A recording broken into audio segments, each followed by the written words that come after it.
Hi there, it's Jason with Florida Solar Design Group, and this time of year we get a lot of questions about our Enphase solar energy systems, about system performance, and sometimes we get the call that, hey, my system doesn't seem to be performing as well as it was before, or my system's not exporting power to the grid, or things like that. And I'm going to go over how we diagnose these issues and what the issue often is. And I'm going to show you a real world example from a client that just called in today. So I'm looking at the Enphase app here. This is the summary of what happened today. First thing I typically do, jump right to the array tab, make sure that every solar panel on the roof is producing power. So looks like everything produced power today. Go back to yesterday, day before. Looks like consistently the system is producing power every day and all the panels are working. So we've ruled that out as an issue. Next thing I do is look at the energy tab, and same thing. I kind of look to make sure that the production and consumption look normal and that the system is exporting power routinely, daily, and everything looks pretty good here.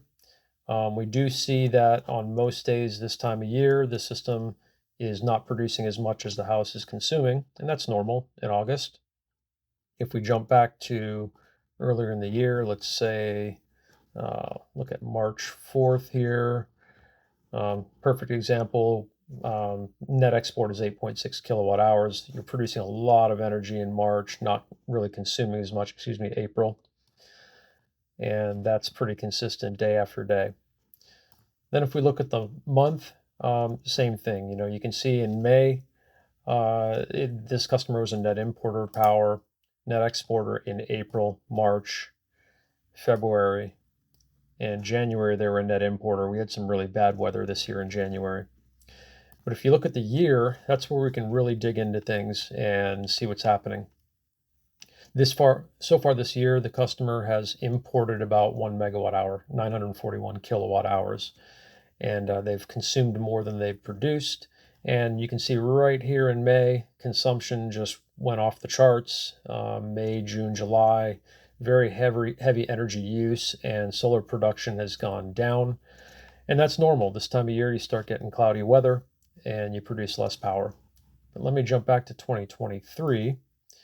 Last year, same thing happened in May, June, July, not quite to the same extent, but definitely you can see the energy consumption creeping up and the energy production going down.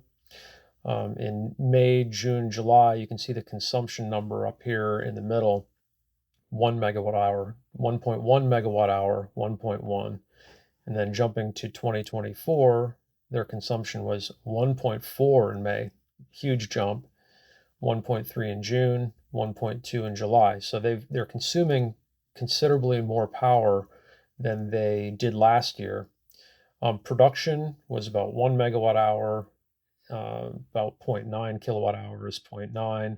Jump back to last year in those same months, 1.1, 0.9, 0.9. Energy production is a little bit lower this year. That is pretty consistent across our systems.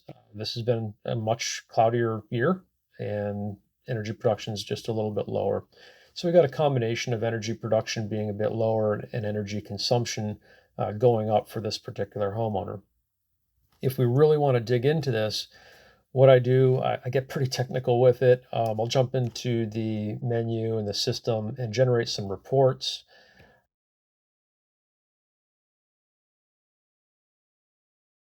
What I like to do is the daily production report.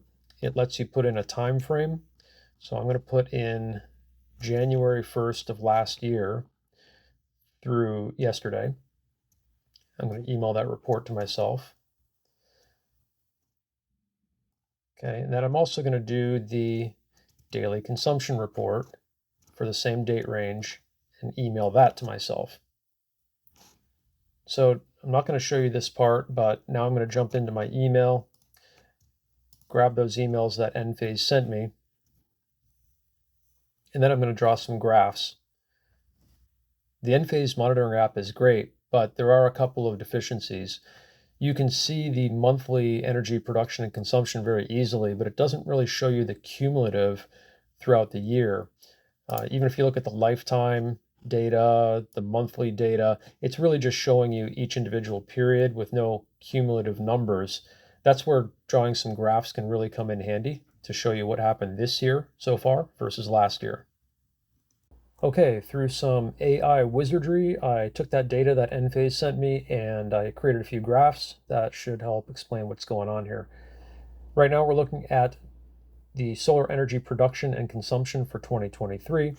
The blue line is the total energy produced, cumulative for the year, and the red is the total energy consumed in the house, cumulative through the year.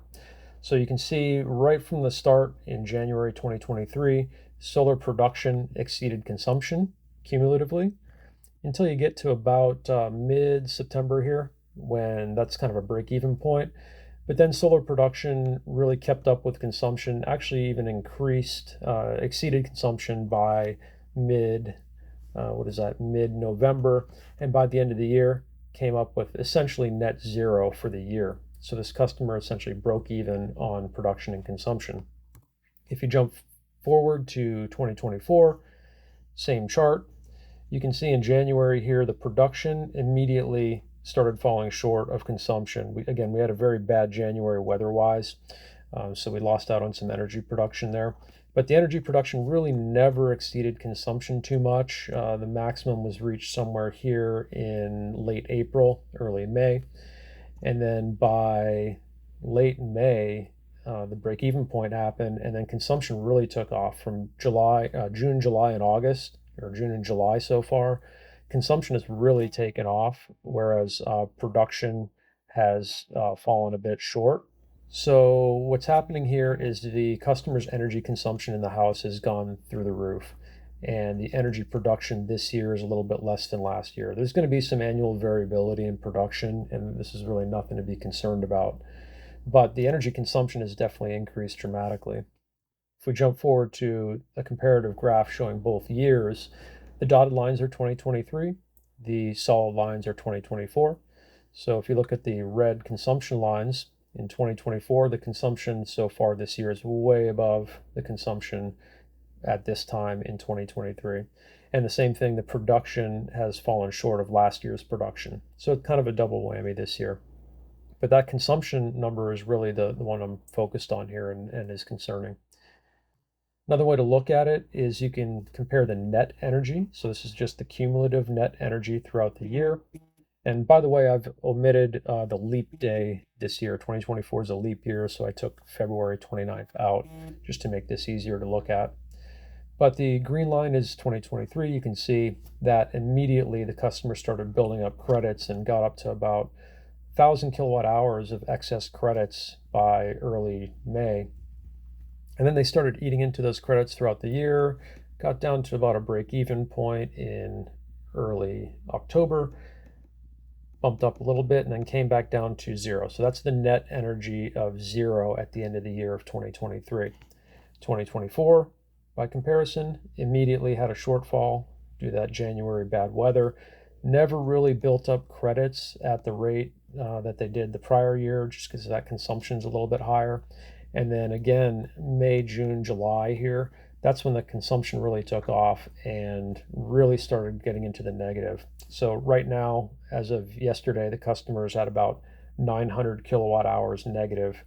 You can actually see that on the Enphase app. If you look at 2023, the net import for the year, 37.3 kilowatt hours. That's about $4. That's essentially a net zero for the year. Jump forward to 2024, however, and you can see, 941 kilowatt hours of net import for the year. So that's that same shortfall that you saw on the other chart. And for this year so far, there's not a great chance that they'll get back to net zero. But the consumption is really the concerning thing here. That May consumption in particular was very, very high. Not sure why. The customer can go back into the monthly data and see what happened in May. And you can see consistently every day that consumption was pretty high. If you want to look at the daily numbers, you can go to May 1st here, and you can look at it day by day, try and pick out when that energy consumption is happening. Looks like at night there's quite a bit of energy consumption, And that's pretty consistent day after day after day. So I'm not sure if there was a habit change, but it looks like every day around 9:30, 10 o'clock, that energy consumption has really gone up and stays consistent until, maybe 2 in the morning. So maybe that's air conditioning that has increased or something like that.